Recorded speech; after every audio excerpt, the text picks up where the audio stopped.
Salam damai sejahtera dalam kasih Tuhan. Jumpa kembali dengan saya, Pendeta Lukas Eko Sukoco dari Padepokan Diakonia Mitra Kinasih GKJ Purworejo.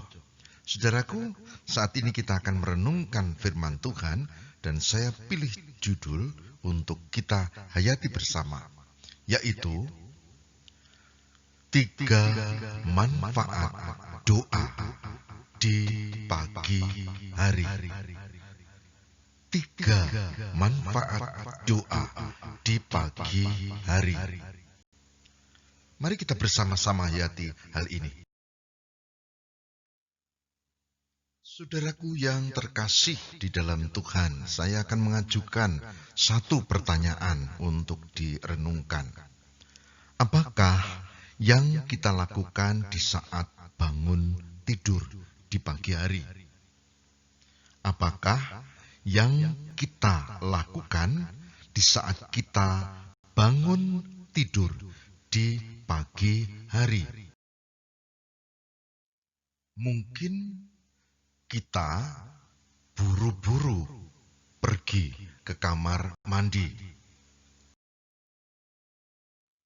atau bisa jadi kita lalu segera beranjak ke dapur, ini apalagi kalau ibu-ibu misalnya. Mungkin juga bangun tidur kita buru-buru pergi ke ruang makan, merasa lapar dan tadi malam kayaknya masih ada lauk atau snack atau makanan gitu. Sementara mungkin juga kita malah mengutamakan pergi ke garasi ya, buat manasi motor, manasi mobil misalnya, supaya nanti berangkatnya tinggal starter tancap gitu ya, ke garasi dulu. Atau bisa juga bangun tidur langsung berkunjung ke media sosial, ngecek WA, pasang status, lalu nge-tweet ya, Twitter, lalu pokoknya yang dicari HP dulu, HP, tidak ruang makan, tidak garasi, tidak dapur, tidak kamar mandi, HP. Mungkin saja. Bapak, Ibu, dan saudara-saudara yang terkasih di dalam Tuhan. Nah, dalam bacaan kita di Injil Markus 1 ayat 35 sampai dengan 39, Markus 1 ayat 35 sampai 39, saudara kita menemukan satu model hidup yang beda lagi di saat pagi hari terjadi. Ya, kita akan membaca ini dan kita akan hayati bersama-sama Injil Markus pasal 1 ayat 35 sampai dengan 39.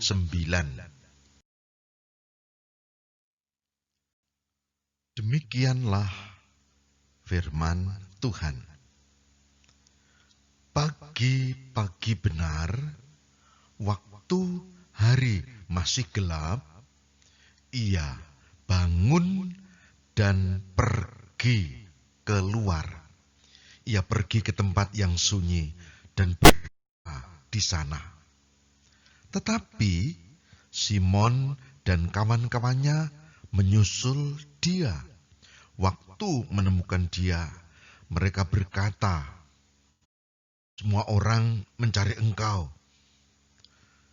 Jawabnya, "Marilah kita pergi ke tempat lain, ke kota-kota yang berdekatan, supaya di sana juga aku memberitakan Injil, karena untuk itu aku datang." Lalu pergilah ia ke seluruh Galilea dan memberitakan Injil dalam rumah-rumah ibadat mereka dan mengusir setan-setan. Markus 1, 35 sampai dengan 39. Saudara, Dari bacaan Markus 1, 35 sampai 39, kita menemukan ada hal-hal yang sangat menarik untuk kita cermati. Yang menarik, poin 1, dikatakan, pagi-pagi benar, waktu hari masih gelap, ia bangun dan pergi keluar. Lalu pada poin kedua yang menarik dikatakan demikian. Ia pergi ke tempat yang sunyi dan berdoa di sana. Poin ketiga yang sangat menarik adalah disebutkan, tetapi Simon dan kawan-kawannya menyusul dia. Waktu menemukan dia, mereka berkata, semua orang mencari engkau. Jawabnya, marilah kita pergi ke tempat lain, ke kota-kota yang berdekatan, supaya di sana juga aku memberitakan Injil, karena untuk itulah aku datang.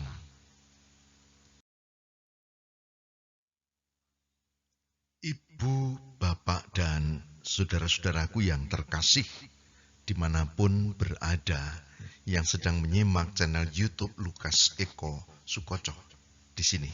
Saudara, dari bacaan Markus 1 ayat 35 sampai dengan 39, dan tadi sudah kita pilah menjadi 3. Kita cermati yang pertama, kata kuncinya adalah bangun pagi. Bangun pagi, ya, bukan bangun kesiangan, tapi bangun pagi. Nah, yang kedua yang menarik adalah berdoa.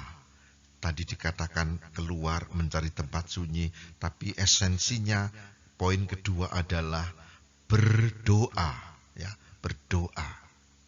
Kemudian yang ketiga yaitu merancang aktivitas. Merancang aktivitas.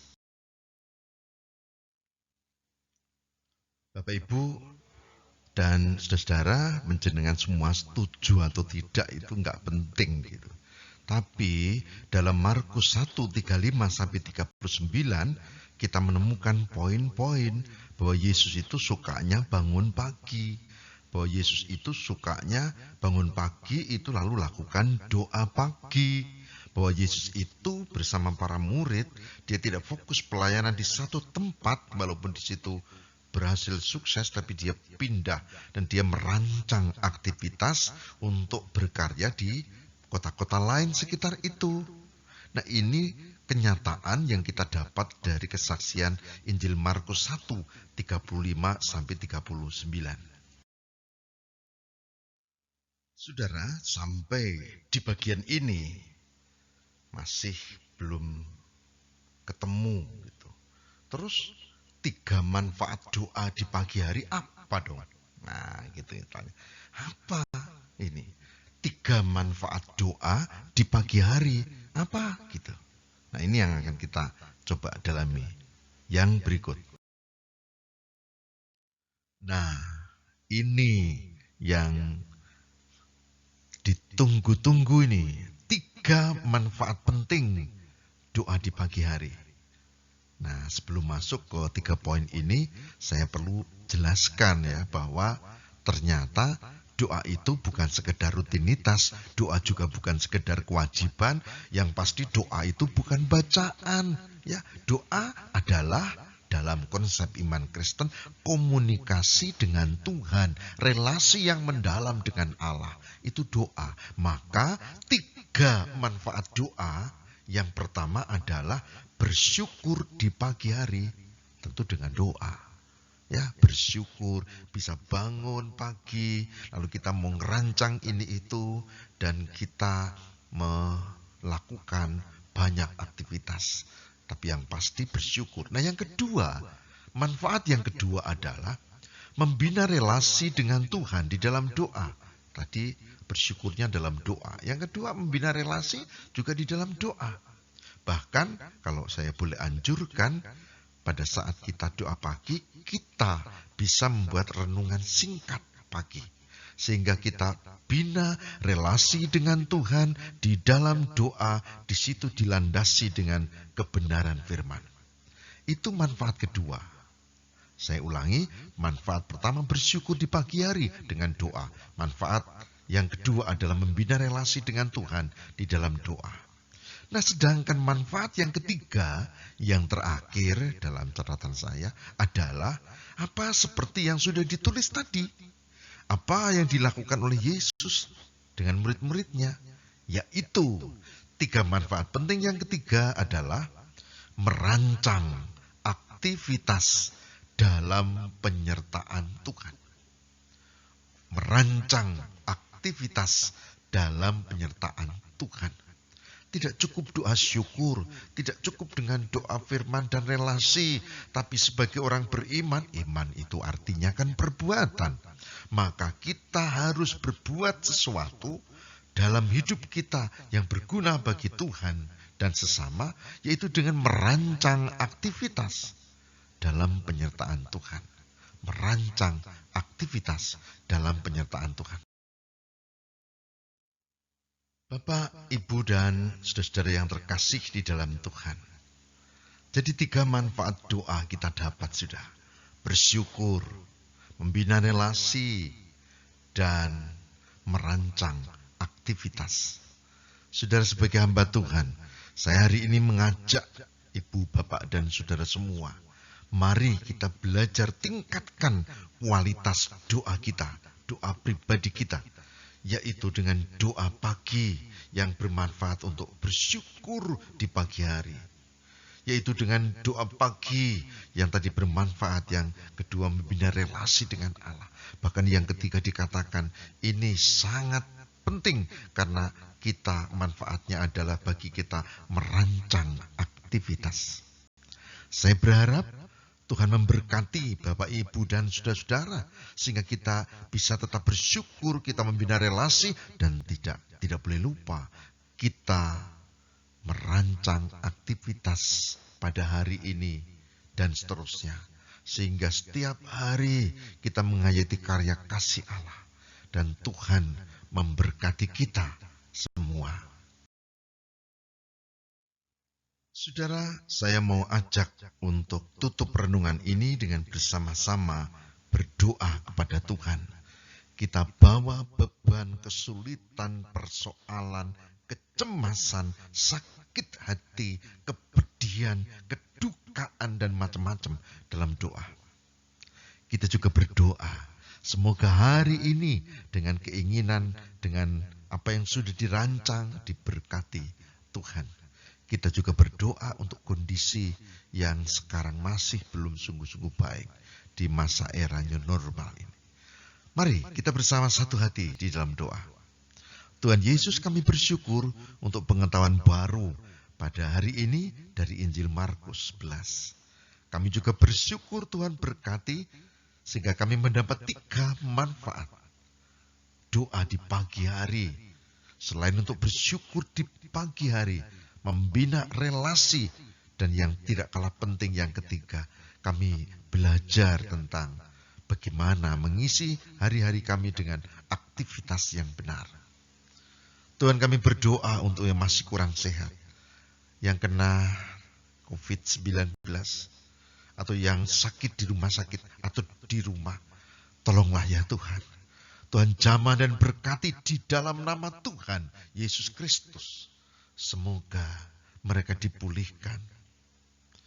Kami mohon berkat-Mu dan berdoa juga untuk pemerintah kami. Mampukanlah untuk bisa menata dalam skala nasional berbagai pergumulan dan kesulitan. Tuhan, kami berdoa, biarlah hari ini kami belajar untuk berserah dan meyakini.